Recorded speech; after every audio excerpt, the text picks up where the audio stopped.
In this video, we're going to be practicing our related addition and subtraction skills and using number lines this time. Let's have a look at some of the examples. Our first example, Sarah baked 8 cookies. She ate 7. It's quite a lot of cookies. How many cookies does she have left? Let's start by underlining the important information. She baked 8 cookies and she ate 7. Because we're starting with a collection, then taking part of that collection away, we know this is subtraction. 8 take 7 equals. And we want to find out 7 plus what number equals 8. We know that 7 plus 1 equals 8, so 8 takes 7 must be 1. If we want to show it on a number line, we're going to start with 8 is our starting point. So start here. Then we're going to take 7, which is going to take us to 1.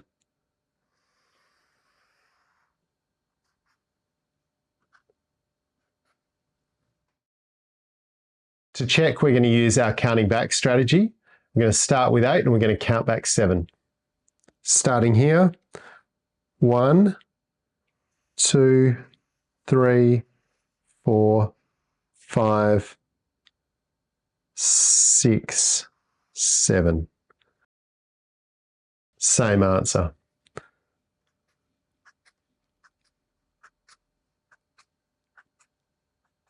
Hopefully you can see how all these different strategies are getting us to the same answer. What I really want you to get used to here is being able to use lots of different strategies to solve the same problem. Final answer, 1 cookie.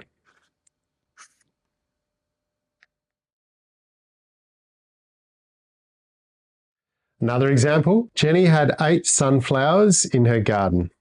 She picked 6 to make a bouquet. How many are left in the garden? Oh, we need a... All right, so we're going to underline important information. We had 8 to begin with, and then 6 got taken away. Writing that as a subtraction number sentence, 8 take away 6 equals. Notice here I'm spreading my numbers out quite far apart. This can be a really helpful practice to get into, just so that we can see exactly what we're doing. The next step was to write our related addition number sentence. So we want to have 2 parts that add up to 8. It's going to be 6 plus another number. And we know our other number is going to be 6 plus 2 equals 8. So 8 take 6 is going to be 2. If I want to show that on the number line, I can start with 8. So that's here on my number line. If I take 6, I'm going to end up at 2. So it will be like that.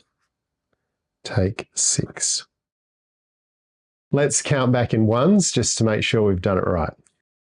1, 2, 3, 4, 5, 6. Yes.